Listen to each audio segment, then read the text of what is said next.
ഇന്ന് ഞാൻ വന്നിരിക്കുന്നത് വളരെ ടേസ്റ്റിയും നല്ല ക്രിസ്പിയും ആയിട്ടുള്ള ഒരു ഈവനിങ് സ്നാക്ക് റെസിപ്പിയുമായാണ്. ഇതെങ്ങനെയാണ് ഉണ്ടാക്കുന്നത് നമുക്ക് നോക്കാം. ഇതിനായി ഞാനിവിടെ 200 ഗ്രാം ബോൺലെസ് ചിക്കൻ ചെറിയ കഷ്ണങ്ങളാക്കി കട്ട് ചെയ്ത ശേഷം നന്നായി വാഷ് ചെയ്ത് ഒരു സ്ട്രെയിനറിൽ ചേർത്ത് വെള്ളമെല്ലാം കളഞ്ഞെടുത്തിട്ടുണ്ട്. പിന്നീട് ഇതിനകത്തേക്ക് 1 ടീസ്പൂൺ അളവിൽ ഇഞ്ചി വെളുത്തുള്ളി പേസ്റ്റും 1 ടീസ്പൂൺ അളവിൽ ചുവന്ന മുളക് പൊടിയും 1/4 ടീസ്പൂൺ അളവിൽ ഗരം മസാലയും 1/4 ടീസ്പൂൺ അളവിൽ നല്ല ജീരകം പൊടിച്ചതും ചേർത്ത് കൊടുക്കുന്നുണ്ട്. പിന്നീട് ഇതിനകത്തേക്ക് 2 നുള്ള് മഞ്ഞൾപ്പൊടി ചേർത്തിട്ടുണ്ട്. അതിനുശേഷം 1 ടേബിൾ സ്പൂൺ തൈര് ചേർത്ത് കൊടുക്കുന്നുണ്ട്. അതിനുശേഷം ആവശ്യത്തിന് ഉപ്പ് ചേർത്ത് കൊടുക്കാം. ഞാനിവിടെ 1/2 ടീസ്പൂൺ അളവിലാണ് ഉപ്പ് ചേർത്തിരിക്കുന്നത്. പിന്നീട് നമുക്കിത് കൈവച്ച് നന്നായിട്ടൊന്ന് തിരുമ്മി യോജിപ്പിക്കാം. ആ മസാല ചിക്കൻ്റെ എല്ലാ ഭാഗത്തും എത്തുന്ന വിധത്തിൽ നന്നായിട്ട് തന്നെ ഞാനിവിടെ മിക്സ് ചെയ്തെടുത്തിട്ടുണ്ട്. അതിനുശേഷം ഇത് കവർ ചെയ്ത് ഒരു 15 മിനിറ്റ് സമയമെങ്കിലും റെസ്റ്റ് ചെയ്യാൻ വേണ്ടി മാറ്റി വെക്കുക. സമയമുണ്ടെങ്കിൽ ഒരു അരമണിക്കൂർ സമയമെങ്കിലും മാറ്റി വെക്കാം. അതിനുശേഷം ഒരു പാൻ എടുത്ത ശേഷം അതിനകത്തേക്ക് 1 ടേബിൾ സ്പൂൺ അളവിൽ ബട്ടർ ചേർത്ത് കൊടുത്തിട്ടുണ്ട്. പിന്നീട് ഇതിനകത്തേക്ക് ഒരു വലിയ സവാള ചെറുതാക്കി കട്ട് ചെയ്ത് ചേർത്ത് കൊടുക്കുന്നുണ്ട്. ഇവിടെ എൻ്റെ കയ്യിൽ വലിയ സവാള ഉള്ളത് കൊണ്ടാണ് ഞാൻ 1 ചേർത്തിരിക്കുന്നത്. നിങ്ങളുടെ കയ്യിൽ ചെറിയ സവാളയാണെങ്കിൽ നിങ്ങൾക്ക് 2 സവാള കട്ട് ചെയ്ത് ചേർത്ത് കൊടുക്കാം.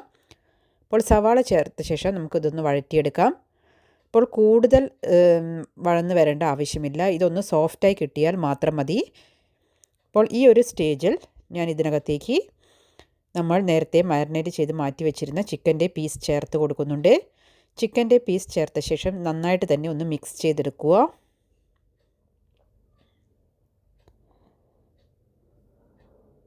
പിന്നീട് ഇതിനകത്തേക്ക് 1/2 ടീസ്പൂൺ അളവിൽ മുളക് പൊടി ചേർക്കുന്നുണ്ട്. അപ്പോൾ എരിവ് അധികം വേണ്ട എന്നുള്ളവർക്ക് 1 ടീസ്പൂൺ ചേർത്താൽ മതി. പിന്നീട് ഇതിലേക്ക് 1/4 ടീസ്പൂൺ ഗരം മസാലയും 1/4 ടീസ്പൂൺ നല്ല ജീരകം പൊടിച്ചതും ചേർത്ത് കൊടുക്കുന്നുണ്ട്. അപ്പോൾ ഇത് നമ്മൾ ഗരം മസാലയും അതുപോലെ തന്നെ ജീരകം പൊടിച്ചതും ആദ്യം ചിക്കനിലേക്ക് ചേർത്തിരുന്നു. അതുകൊണ്ട് അളവ് കൂടിപ്പോകാൻ പാടില്ല. അപ്പോൾ ഇത്രയും ചേർത്ത ശേഷം നന്നായിട്ടൊന്ന് വഴറ്റിയതിന് ശേഷം പിന്നീട് ഇതിനകത്തേക്ക് 1 തക്കാളി ചെറുതായി കട്ട് ചെയ്ത് ചേർത്ത് കൊടുക്കുന്നുണ്ട്. അതിനുശേഷം 1 ടീസ്പൂൺ അളവിൽ നാരങ്ങാ നീരാണ് ചേർത്ത് കൊടുത്തിരിക്കുന്നത്. പിന്നീട് ആവശ്യത്തിനുള്ള ഉപ്പ് ചേർത്ത് കൊടുക്കുക. നമ്മൾ ചിക്കൻ നേരത്തെ മാരിനേറ്റ് ചെയ്യുന്ന സമയത്ത് ഉപ്പ് ചേർത്തിരുന്നു. അതുകൊണ്ട് ആവശ്യത്തിന് മാത്രം നോക്കിയിട്ട് ചേർത്ത് കൊടുക്കാം. അതിനുശേഷം നമുക്ക് നന്നായിട്ട് തന്നെ ഒന്ന് മിക്സ് ചെയ്തെടുക്കാം.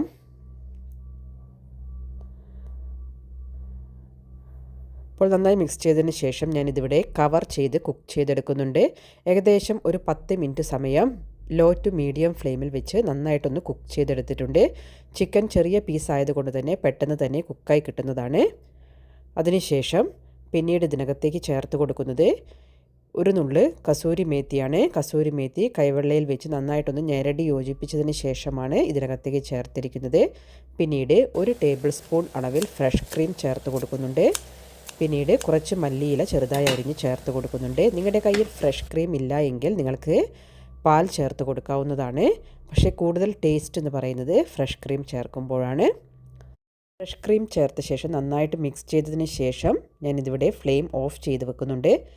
പിന്നീട് ഇതിന് വേണ്ട ഫില്ലിങ്സ് നിറയ്ക്കാൻ വേണ്ട ബ്രെഡ് തയ്യാറാക്കാം. അതിനുവേണ്ടി ബ്രെഡിൻ്റെ സൈഡിലുള്ള ആ ബ്രൗൺ പോർഷൻ ഒന്ന് കട്ട് ചെയ്ത് മാറ്റുക. അപ്പോൾ എല്ലാ പീസ് ബ്രെഡും ഞാൻ ഇതേ രീതിയിൽ കട്ട് ചെയ്ത് മാറ്റി ഇവിടെ എടുത്തിട്ടുണ്ട്. അപ്പോൾ നമുക്ക് ഈ സൈഡിലുള്ള പോർഷൻ നമുക്ക് ബ്രെഡ് ക്രംസ് ഉണ്ടാക്കുമ്പോൾ ഉപയോഗിക്കാവുന്നതാണ്. അതിനുശേഷം ബ്രെഡ് ഓരോന്നായിട്ട് എടുത്ത് നമുക്ക് ഇങ്ങനെ ഒന്ന് പരത്തിയെടുക്കാം. അപ്പോൾ ഇങ്ങനെ പരത്തിയെടുക്കുന്ന സമയത്ത് നമുക്ക് ബ്രെഡ് വളരെ തിന്നായിട്ട് കിട്ടുന്നതാണ്. അപ്പോൾ ഇങ്ങനെ എടുത്തിരിക്കുന്ന ബ്രെഡിലേക്ക് നമുക്ക് മസാലകൾ ചേർത്ത് കൊടുക്കാം. അപ്പോൾ ഈ ബ്രെഡിൻ്റെ പീസിലേക്ക് ചേർക്കാനായിട്ട് ഞാനിവിടെ മൈദ കുറച്ച് വെള്ളത്തിൽ കലക്കിയെടുത്തിട്ടുണ്ട്. പിന്നീട് ബ്രെഡിൻ്റെ പീസിലേക്ക് നമ്മുടെ ഫില്ലിങ്സ് 1-2 ടേബിൾ സ്പൂൺ ചേർത്തതിന് ശേഷം നന്നായിട്ടൊന്ന് നിരത്തി വെച്ച് കൊടുക്കുക. അതിനുശേഷം നമ്മൾ തയ്യാറാക്കി വെച്ചിരിക്കുന്ന മൈദയുടെ മിക്സിൽ ഒന്ന് ബ്രഷ് മുക്കിയതിന് ശേഷം ആ സൈഡിലുള്ള ഭാഗത്ത് ഒന്ന് ലെയർ ചെയ്ത് കൊടുക്കുക. അതിനുശേഷം ഈ രീതിയിൽ ഒന്ന് മടക്കിയതിന് ശേഷം ആ സൈഡൊക്കെ ഒന്ന് ഒട്ടിച്ച് നമുക്ക് ഈ രീതിയിൽ ഇത് മടക്കിയെടുക്കാം. വളരെ എളുപ്പത്തിൽ ഉണ്ടാക്കിയെടുക്കാൻ കഴിയുന്ന ഒരു സ്നാക്ക് റെസിപ്പിയാണിത്.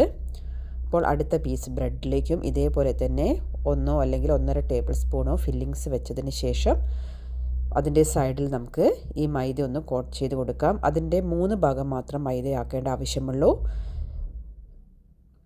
അതിനുശേഷം കവർ ചെയ്ത് നമുക്ക് ഇത് സീൽ ചെയ്തെടുക്കാം.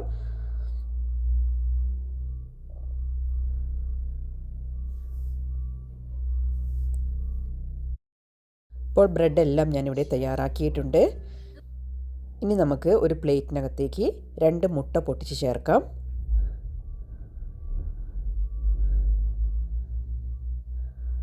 അതിനുശേഷം നന്നായിട്ട് തന്നെ ഒന്ന് മിക്സ് ചെയ്തെടുക്കുക.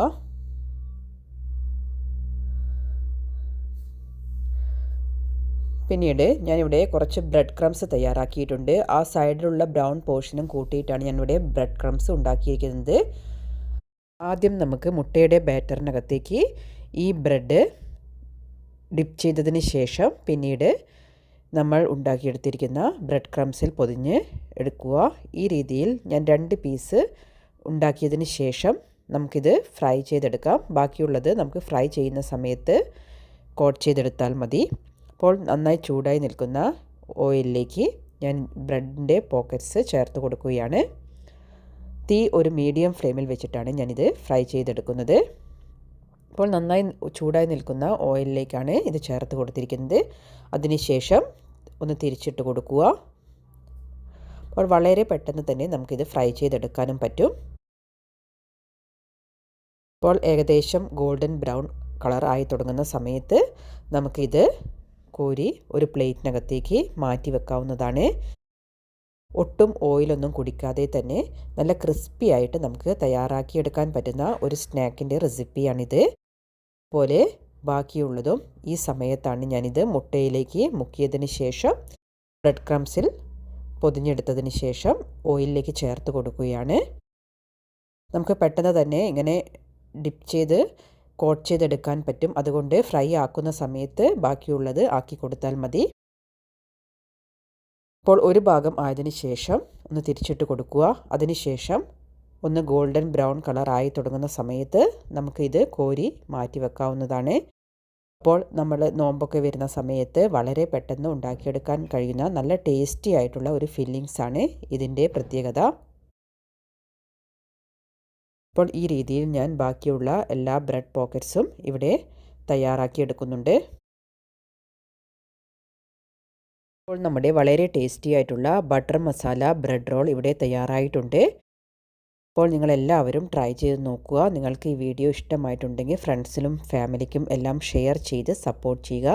നിങ്ങൾ ഈ വീഡിയോ ആദ്യമായിട്ടാണ് കാണുന്നത് എങ്കിൽ ആ ചാനലിന് തൊട്ട് താഴെയുള്ള സബ്സ്ക്രൈബ് ബട്ടൺ ഒന്ന് പ്രസ് ചെയ്തതിന് ശേഷം അതിനടുത്തുള്ള ബെൽ ബട്ടൺ കൂടെ എനേബിൾ ചെയ്ത് വെക്കുക. Thank you for watching.